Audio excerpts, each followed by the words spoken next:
once a day that I would pray for you. I'd go and misbehave just so you'd notice too. Sneaking looks up and down from across the room. And damn, what a hell of a view. I feel good, you look great, I like you, I can't wait. A first time, a first date, you're so fine, I'm so late. You sip wine, I drink straight. Don't waste time to my place. I feel my heart erase. So catch me if I fall.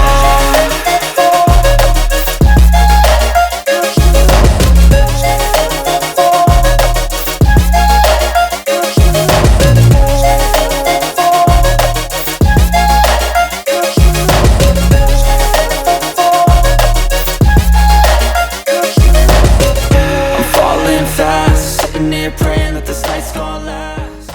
ආයිබෝවන් මද පොටිතිෂෝ channel එකට වෙනද වගේම ඔයාලා ගොඩක් ආදරෙන් පිළිගන්නවා. ඉතින් අද මම ලෑස්ති වෙන්නේ ඔයාලා මේ දකින ලස්සන පාටි ෆ්‍රොක් එක කොහොමද ලේසියෙන් මහගන්නේ කියලා ඔයාලට කියලා දෙන්න.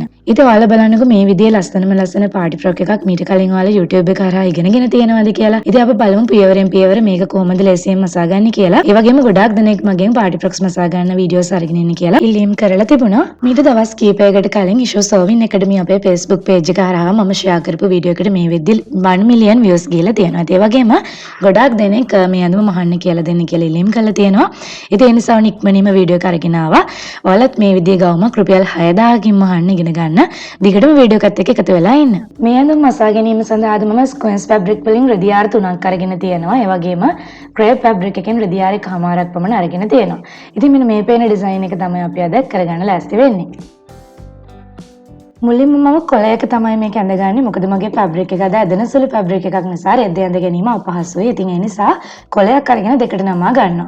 නමාගත් කොළේ ඉහළින්ම මේ විදියට රේඛාවක් ඇඳ ගන්නවා. ඊන්පසු මමගේ උරහිස් ප්‍රමාණය මෙන්න මේ විදියට දෙකෙන් බෙදා ගන්නවා. අඟල් 14 දෙකෙන් බෙදාගත් පසුව ලැබෙන අඟල් 7 ප්‍රමාණය මේ විදියට රේඛාවේ ලකුණු කර ගන්නවා. ඉතින් ඒ ප්‍රමාණයම මේ විදියට ලකුණු කරගත් ලක්ෂයේ සිට පහතට මම ලකුණු කර ගන්නවා. දැන් ඒ ස්ථානය හරහා යන්න මේ විදියට රේඛාවක් ඇඳ ගන්න. ඊළඟට මේ විදියට පහළටත් රේඛාවක් ඇඳ ගන්න. දැන් අපිට පුළුවන් අපේ 60 කොටසේ උස ප්‍රමාණය ලකුණු කරගන්න. අද මම 60 කොටසේ උස ප්‍රමාණය මගේ පපුව අඩිය දක්වා පමණයි තියාගන්නේ. අඟල් 12ක් තමයි මට අවශ්‍ය වෙන්නේ. ඒ ප්‍රමාණයට මම අඟලක් එකතු කරමින් ලකුණු කරනවා උරහිස් මුට්ටුවට අඟල් භාගයක් සහ සාය කොටස ඇල්ලෙන අඟල් භාගයක් විදිහට. ඉතින් ඊළඟට අපිට පුළුවන් අපිට අවශ්‍ය කරන අපේ පපුවේ උස ප්‍රමාණය උරහිස් සිට මැනලා ගන්න. ඒ ප්‍රමාණයටත් අඟල් භාගයක් එකතු කරමින් ලකුණු කරගන්නවා. අඟල් 10ක් තමයි මම ලකුණු කරගන්නේ. දැන් අපිට පුළුවන් පපුවට මිනුම මැනලා අරගන්න. පපුවට මිනුම මේ විදියට ටේප් එක 4ට නම්මින් 4ෙන් බෙදා ගන්න. මමගේ අඟල් 34 ප්‍රමාණය 4ෙන් බෙදා ගන්නවා. මේ විදිහට බෙදාගත් පසුව ලැබෙන අගයට අපි වෙනදා මහවුන් වාසි බුරුලවල් එකතු කරනවා. ඉතින් අද ඒ විදිහට එකතු කරන්නේ මොකද ඇදෙන සුළු ෆැබ්‍රික් එකකින් අපි කරගන්න නිසා මේ බෙදාගත් ප්‍රමාණය මම මේ විදිහට ලකුණු කරගන්නවා. ඒ වගේම ඊළඟට අපිට පුළුවන් අපේ ඉනවට ප්‍රමාණයත් ඒ විදිහටම 4ෙන් බෙදාගෙන ඉන රේඛාවේ ලකුණු කරගන්න. දැන් මේ විදිහට අංශයන් යා කරගන්න. ඒ වගේම යටවාටිය අංශයෙන් මේ විදිහට අඟල් භාගයක් පමණ හැඩ කරමින් ඇඳ ගන්න. දැන් මම මේ විදිහට ඩාට්ස් ලකුණු කරගන්න තමයි ලෑස්ති වෙන්නේ. මගේ ඩාට්ස් පරතරය අඟල් 6ක් තියෙනවා. ඒක ටේප් එක දෙකට නවමින් දෙකෙන් බෙදාගෙන මේ විදිහට රේඛා දෙකේම ලකුණු කරගන්නවා. දැන් පපු රේඛාවේ සිට පහතට මේ විදිහට අඟලක් ලකුණු කරගන්න. ඉන්පසු මේ විදිහට රේඛාවක් අඳින්න පුළුවන්. මේ ඇඳගත් රේඛාවේ සිට දෙපසට අඟල් භාගය බැගින් ලකුණු කරමින් අපිට මෙන්න මේ ආකාරයට ත්‍රිකෝණාකාරව ඩාට් එක අඳ ගන්න පුළුවන්. ඩාට් එක නිසා හිමි වී යන අඟලේ ප්‍රමාණය අංශයට මේ විදිහට එකතු කරමින් නැවත අංශය ඇඳ ගන්න. දැන් මම මූලික හැඩය ඇඳගෙන අවසానයි. ඒ නිසා මම මේ විදිහට අඟල් 4ක කරගැඹුරක ප්‍රමාණයක් මේ විදිහට ලකුණු කරගෙන මේ කොටසෙන් මේ විදිහට රේඛාවක් ඇඳ ගන්නවා. ඒ ඔයාලට කැමති විදිහට ඒක වෙනස්කම් කරන්න පුළුවන්. ඊළඟට ඔයාලට පුළුවන් උරහිසේ සිට අඟල් 4ක් පහතට උස මැනගෙන අන්නේ මැනගත් ස්ථානයේ ඉදිරිපස ඔබට ඇඳුමේ තිබෙන්නට අවශ්‍ය කරන අත් දෙක අතර තියෙන දුර ප්‍රමාණය. ඔයාගේ අත් දෙක අතර තියෙන දුර ප්‍රමාණය මම අරගෙන දෙකෙන් බෙදා ගන්න. දෙකෙන් බෙදාගත් ප්‍රමාණය මේ රේඛාවේ ලකුණු කරගෙන අත්කට වක්‍රය මෙන්න මේ ආකාරයට අඳින්න පුළුවන්. අපි කලින් ලකුණු කරගත් ප්‍රමාණයට ඇඳම අත්කට ළඟින් වැඩි වෙනවා ඉදිරිපස. ඉතින් ඒ නිසා ඉදිරිපස අපි මේ විදිහට අඩු කර ගැනීමක් සිදු කර ගන්නවා. දැන් මම කපා ගන්නවා.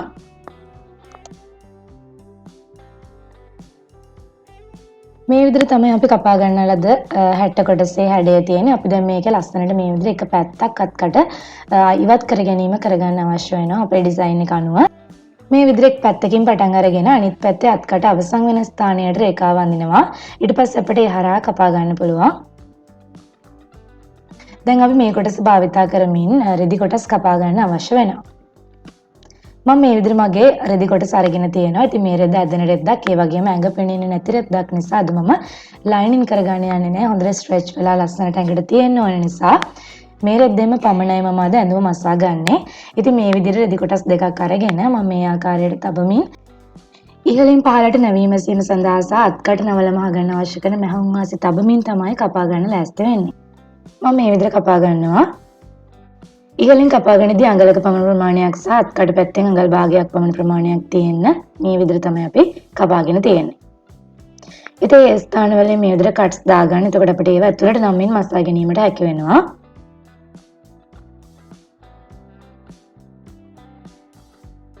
ඉදිරිපස් සහ පිටුපස 60 කොටස් දෙක කපාගෙන අවසානයේ දැන් අපි බලමු ස්කර්ට් කොටස කොහොමද සකස් කරගන්නේ කියලා. ඒ සඳහා මම මේ විදිහට කොලයක් අරගෙන දෙකට නමා ගන්නවා. දෙකට නමාගත් කොලේ ඉහළින්ම මේ විදිහට රේඛාවක් ඇඳ ගන්නවා. ඊන්පස්සේ අපිට පුළුවන් එතෙන් සිට පාතර අඟල් භාගයක් පමණ ලකුණු කරමින් නැවත රේඛාවක් ඇඳ ගන්න. 60 කොටස් සමග ඇල්ලීම් සඳහා අවශ්‍ය කරන මැහුම් වාසි තමයි මේ විදිහට අපි තියාගන්නේ. ඊළඟට එතෙන් සිට පාතර අපිට පුළුවන් උකුල දක්වා ඔස මනිමින් ලකුණු කරන්න. ඊළඟට අපිට පුළුවන් ඉනේ සිට ඔබට පහත තියෙන ඕපන් එක පටන් ගන්න අවශ්‍ය කරන ස්ථානය දක්වා උස ප්‍රමාණය ලකුණු කරන්න. ඒ වගේම දණහිස දක්වා උස ප්‍රමාණය ලකුණු කරන්න පුළුවන්. ඒ වගේම නැවතත් සම්පූර්ණ ගෞමයේ උස ප්‍රමාණය ලකුණු කරගන්න පුළුවන්. ඒ වගේම ඊටත් වඩා පහතට තවත් අඟලක් වාටිය නවල මහන්නත් ලකුණු කරලා රේඛා ඇඳ ගන්න. මේ විදිහට සියලු රේඛා ඇඳගෙන තියෙනවා. දැන් අපිට පුළුවන් ඉනවැඩ ප්‍රමාණය අතරින් බෙදාගෙන ලකුණු කරගන්න. අපි කිසිම මැහුම් වාසියක් තියන්නේ නැතිව තමයි ලකුණු කරගන්නේ. ඒ වගේම අපිට පුළුවන් දැන් මේ අවස්ථාවේම ඩාට්ස් පළල ලකුණු කරගන්න. 60 කොටසේ තබා ගන්න ලද ඩාට් පළල ප්‍රමාණය මම ස්කර්ට් කොටසේ තියා ගන්නවා. ඒ වගේම දැන් 60 කොටසේ තබාගෙන තියෙන ඩාට් එකේ උස ප්‍රමාණයම සහ ඩාට් එකේ පළල ප්‍රමාණයම තමයි අපි මෙතනදී තියාගන්නේ. අඟල් 3ක ප්‍රමාණයක් මැදට ලකුණු කරගෙන එතෙන් සිට දෙපසට අඟල් භාගය බැගින් ලකුණු කරගත්තා. ඒ වගේම 60 කොටසේ ඩාට් එකේ තියෙන උස ප්‍රමාණයම තමයි සාය කොටසෙත් පහළට මේ විදිහට ලකුණු කරගන්නේ. ඩාට් එක නිසා ඉවත් වී යන ප්‍රමාණය මේ විදිහට අංශයට එකතු කරගන්න. දැන් උකුල රේඛාවේ උකුල වට ප්‍රමාණය මැනලා අරගෙන ඒක හතරෙන් බෙදාගෙන ලකුණු කරන්න අවශ්‍ය වෙනවා. ඊළඟට අපිට පුළුවන් දණහිස් වට ප්‍රමාණය හතරෙන් බෙදාගෙන දණහිස් රේඛාවේ ලකුණු කරගන්න. දැන් මේ විදිහට අංශයන් ඇඳ ගන්න. අපි ලකුණු කරගත් ලක්ෂ්‍ය මේ ආකාරයට අපි ආ කරගන්න අවශ්‍ය වෙනවා. ඒ වගේම දණහිස් රේඛාවේ ලකුණු කරගත් ප්‍රමාණයට වඩා අඟලක් පමණ වැඩිපුර අපිට යටවාට රේඛාවේ ලකුණු කරගන්න පුළුවන්. ඉතින් ඔයාලට ඊටත් වඩා වැඩියෙන් ෆිෂ් ටේල් හැඩය අවශ්‍ය නම් වැඩිපුර තව තියාගන්න පුළුවන්. දැන් මම මේ විදිහට ආ කරගන්නවා. යටවාටි අඟලක් පමණ උස් කරමින් මේ ආකාරයට හැඩ කරගන්න. දැන් අපිට මේක කට් කරගන්න පුළුවන්.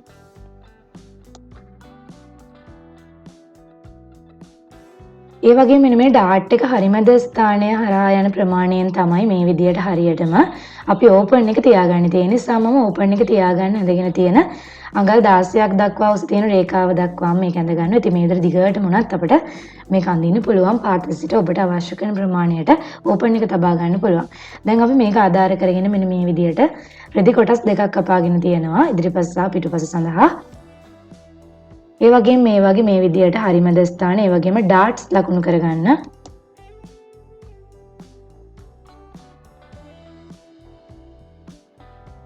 මේ ඩාට් එකත් අපිට මේ විදිහට අර පැත්ත ඩාට් එක වගේ ප්‍රමාණයට බැඳගෙන රෙද්දත් ලකුණු කරගන්න පුළුවන්.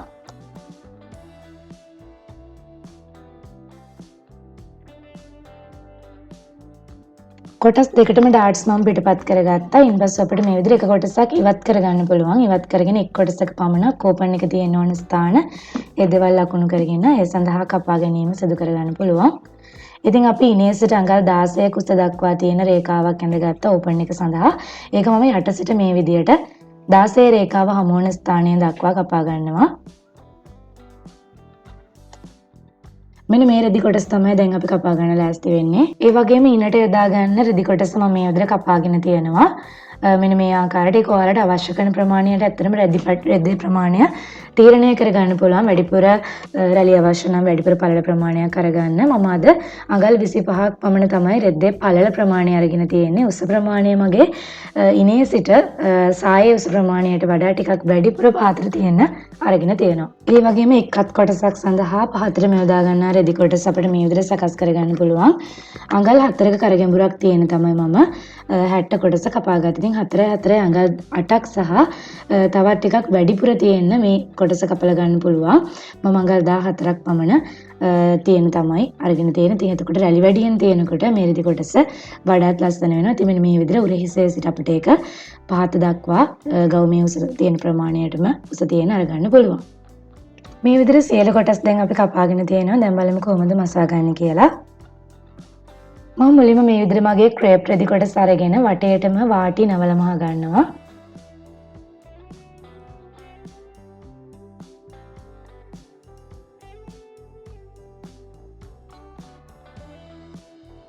ක්‍රේප් රෙදි කොටසේ දෙපැත්ත සහ යට වාටි මේ විදිහට දෙසරයක් නවල මහ ගන්නවා.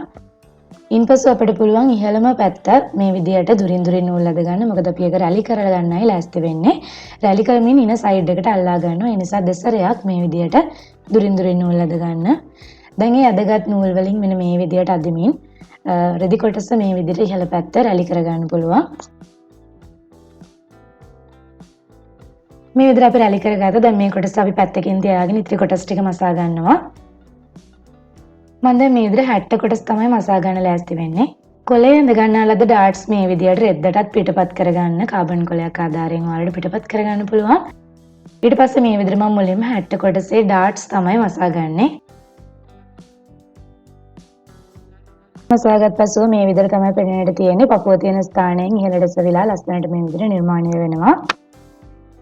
කොටසෙත් මේ විදිහටම ඩාට්ස් මසා ගන්න පුළුවන්. මේ විදිහට අපි සියලු ඩාට්ස් දැන් මසාගෙන අවසන් කරගෙන තියෙනවා. ඊළඟට මම මේ විදිහට 60 කොටසේ අපි ඉහළින් තබාගත් අඟලේ ප්‍රමාණය නවමින් කර මසා ගන්නවා. ඒ විදිහටම අපි අනිත් පස පළුවත් අරගෙන කර මසා ගන්නවා. දැන් අපිට කොටස් දෙක මේ විදිහට එකමත් එක තබමින් සයිඩ් එක මහ ගන්න පුළුවන්. අනිත් පැත්ත සයිඩ් එකත් ඒ විදිහටම මම අල්ලා ගන්නවා.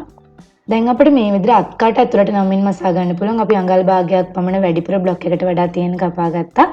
ඒ ප්‍රමාණය ඇතුළට නමින් මේ විදිහට අත්කට වටේටම මහ ගන්නවා. මසාගත් පසුව මෙන්න මේ විදිහට තමයි පෙනෙන්න තියෙන. දැන් 60 කොටසේ උඩ කොටස අපි සකස් කරගෙන අවසానයි. ඊළඟට අපිට පුළුවන් සාය කොටසේ වැඩ ටික සකස් කරගන්න යන්න. මුලින්ම මම සාය කොටසේ ඉදිරිපස පළුව අරගන්නවා. ඉදිරිපස පළුවේ තියෙන ඕපන් එක තමයි මසා ගන්න ලෑස්ති වෙන්නේ. මේ විදිහට ඇතුළට අඟල් භාගයක් පමණ නමින් මසාගෙන යනවා. ඕවර්ලොක් කරගන්න අවශ්‍යතාවයක් නැහැ මේ රෙද්ද නූල් ඇදෙන්නේ නැති නිසා. මොකද වෙල්වෙට් ෆැබ්‍රික් එක තමයි වර්ක් කරමින් සකස් කරලා තියෙන්නේ. මේ ස්ථානයත් මේ විදිහට කර්ව් වෙලා යන විදිහට මහ ගන්න.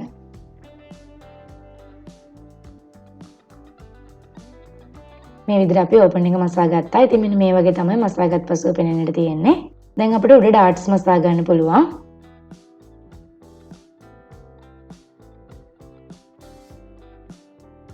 ඉදිරිපස සාය කොටසේ ඩාට්ස් දෙකම මම මේ විදිහට මසාගෙන තියෙනවා. දැන් අපිට පිටුපස සාය කොටසේ ඩාට්ස් මසා ගන්න පුළුවන්.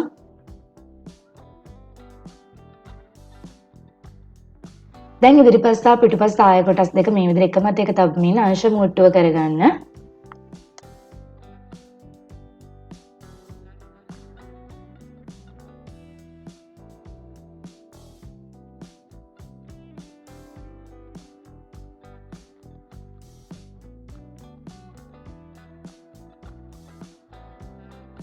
ක්‍රේප් රෙද්දෙන් රැලි තියලා සකස් කරගන්න ලද රිදි කොටස අරගෙන මම මේ විදිහට දැන් මැස්මක් දාලා හොඳට අපි රැලි කරගත්ත ටික ලොක් කරගන්නවා. ඊට පස්සේ මෙන්න මේ විදිහට ඕපන් එක තියාගෙන තියෙන පැත්තේ සයිඩ් එකට මම ඒ ටික තියලා අල්ලගෙන තමයි ලෑස්ති වෙන්නේ. ඒ වගේම ඩාට් එක සහ අංශ මුට්ටුව කියන අතරමැදට තමයි මම මේක තියලා මෙන්න මේ විදිහට මසා ගන්නෙ.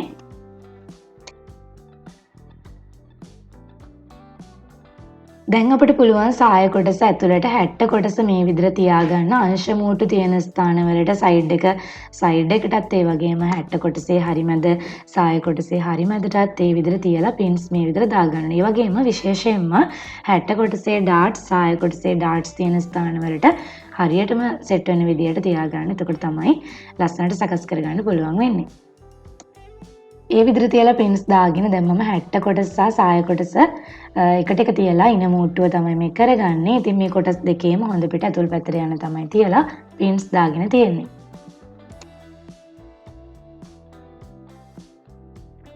දැන් මම උරහිසට සකස් කරගන්න කොටස අරගෙන තියෙනවා. ඉතින් ඒ කොටස මේ විදිහට ඉලාස්ටික් එකක් ඇතුල් කරගෙන තමයි තියෙන්නේ. එක්වරක් නවලා මාගෙන ගියා. ඊට පස්සේදී අපිට පුළුවන් අඟල් 8ක ඉලාස්ටික් එකක් අරගෙන පින් එකක් ඇතුළට දාලා පාස් කරගන්න. ඉතින් මේ මසා ගන්න කොටස අතරම මගේ අතින් රිමූව් වෙලා තියෙනවා. ඉතින් ඊට පස්සේ මේ විදිහට එක් අත්කට පැත්තකට තියලා අපි ටැග් කරගන්නවා. ඊට පස්සේ අනිත් පැත්ත අත්කට පැත්තට තියලා ටැග් කරගන්න පුළුවන්.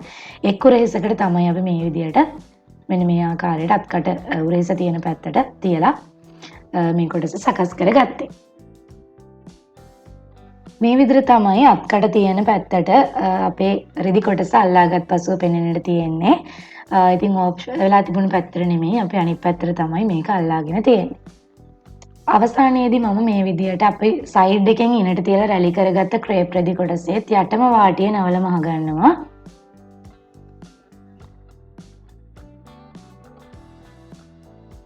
ඒ වගේම ෆ්‍රොක් එකේ යට වාටිය තමයි මම දැන් මේ විදිහට නවල මසා ගන්න. ඉතින් එක්වරක් නවමින් මසාගෙන යන්න.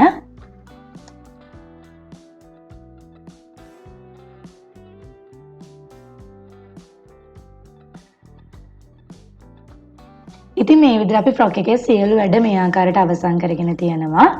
ඉතින් ඔයාලත් මේ විදිහේ ලස්සන පාටි ෆ්‍රොක් එකක් ඔයාගේ අතින්ම මසා ගන්න. ඉතින් ඔයාලට වෙඩින් එකට යනකොට ගොඩාක් ලොකු මුදලක් වේදම් කරන්න අවශ්‍ය නැහැ. මේ වගේ ඩිසයින් එකක් ඔයාගේ අතින්ම ඔයාගේ ඇඟේ ගානටම නිර්මාණය කරගන්න පුළුවන්.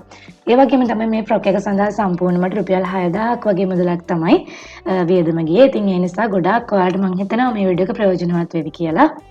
ඉතින් මේ වීඩියෝ එක ඔයාලට ප්‍රයෝජනවත් වුණා නම් ලයික් එකක් කමෙන්ට් එකක් දාගෙන යන්න. ඔයාලගේ අදහසත් පාලින් කමෙන්ට් කරන්න. ඒ වගේම යාළුවන් අතර ෂෙයා කරගන්න කියලා ආරාධනා කරනවා. මේ වගේ වටිනා වීඩියෝ නරඹන්න ඔයාලට පුළුවන් අදම මගේ channel එකට subscribe වෙන්න. ඒ වගේම වීඩියෝ එකක් දාපු ගමන් ඔයාගේ ෆෝන් එකටම ගෙන්න ගන්න. ඉස්සරහ තියෙන bell icon එකත් click කරලා තියාගන්න. ඉතින් ඒ වගේම තමයි අලුත්ම updates දැනගන්න ඔයාලට පුළුවන් shoesovin එකට මේ කියන අපේ Facebook page එක සමග එකතු වෙන්න. ඒ වගේම මේ විදිහට මහාන ලස්සන දුම්වල photos motherboard with issue කියන අපේ Facebook සමූහය සමග share කරන්න අමතක කරන්න එපා. ඒ වගේම මේ අනුව මාධ්‍ය තිබෙන ඕනෑම ගැටලුවක් ඔයාලට Facebook සමූහය තුලින් විසඳා ගැනීමේ හැකියාව තියෙනවා. ඉතින් එහෙනම් ඔයාලට වැදගත් වෙන අලුත් වීඩියෝ එකකින් ආයෙත් හමුවෙමු. ගිහින් එන්න මං show. I feel my heart erase. So catch me if I fall.